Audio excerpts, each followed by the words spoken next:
The fun starts in the desert, a previously fruitless biome, except for desert pyramids, I guess. After wandering around for a while, you'll notice that some of the sand on the ground seems to be vaguely different. That's because this sand is actually infused with polychromite, a new material that's exclusive to the desert. Unlike most other ores, polychromite does not have a stone, netherrack, or deep slate variant, and is usually pretty difficult to spot, even from just a few blocks away. Polychromite ore drops several chromite nuggets, usually in multiple colors. If you get all 6, then they can be combined to form raw polychromite. From there, it has to be smelted into a dull polychromite ingot, and then combined with a glow ink sac to make a polychromite ingot.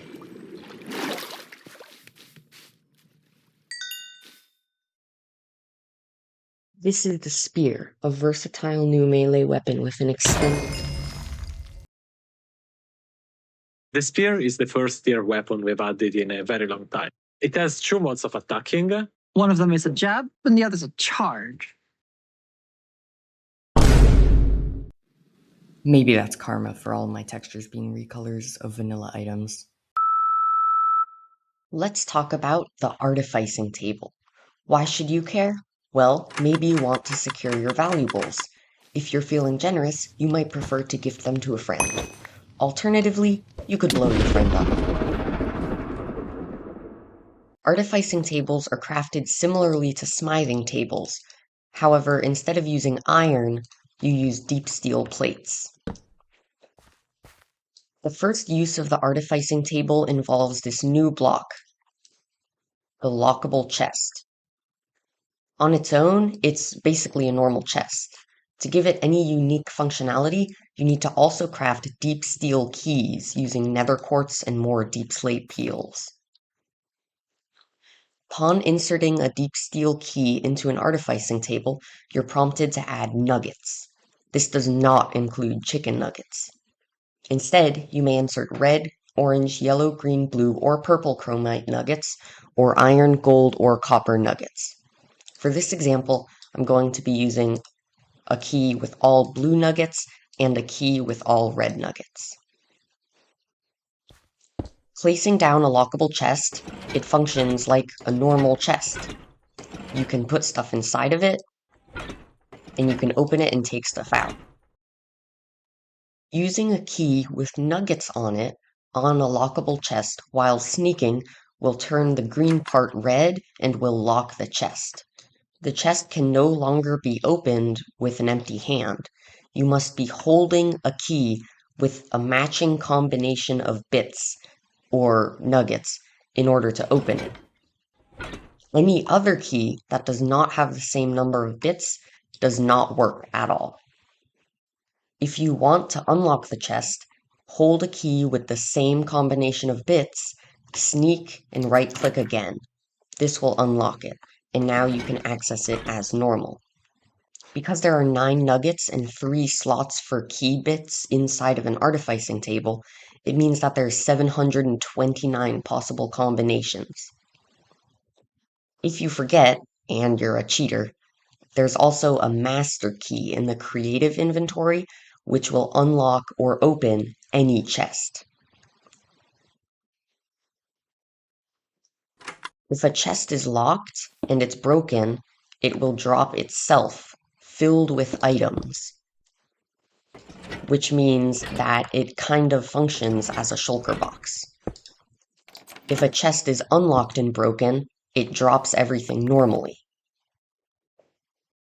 Now, the next item that you can use inside of an artificing table isn't actually an item. It's 16 items. But really, those 16 items aren't 16 items. They're 16 blocks. Now, inside of a crafting table, if you surround any color of dye with 8 paper, you can craft its corresponding present. But currently, these presents are just like my head, empty and useless. To put things inside of them, there are 2 methods. The first is using a bundle. You can hold up to 64 items inside of a bundle, and then, inserting the gift and the bundle into the artificing table, the present is filled with items. Because 64 is kind of a lot, you cannot have more than 2 bundles inside of a single present. The next method is using potions. You put the gift in normally, but instead of filling it with a bundle, you can fill it with exactly 3 potions. No more, no less. The presents filled with items are pretty intuitive. Place them to place them.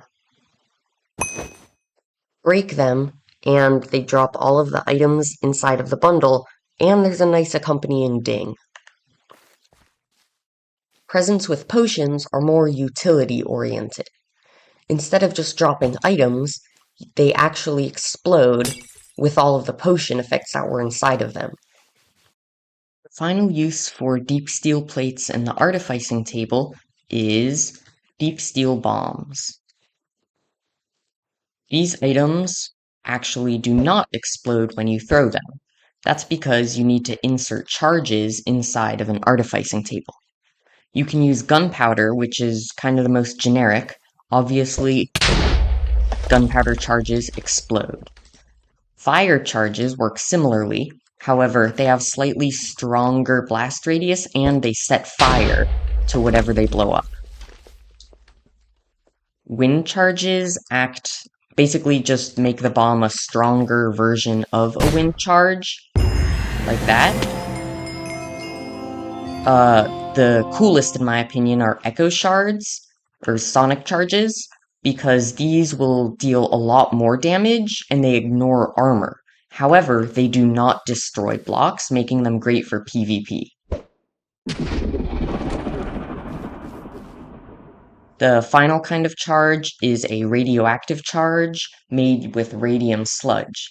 This won't actually explode, however, it'll make a toxic cloud that gives you this new effect radiation sickness that prevents you from healing at all. Radium sludge can also... Expect copper chains, copper torches, copper bars, and copper lanterns. Even the green torches aren't original anymore. I'll just remake the mod from scratch at this point.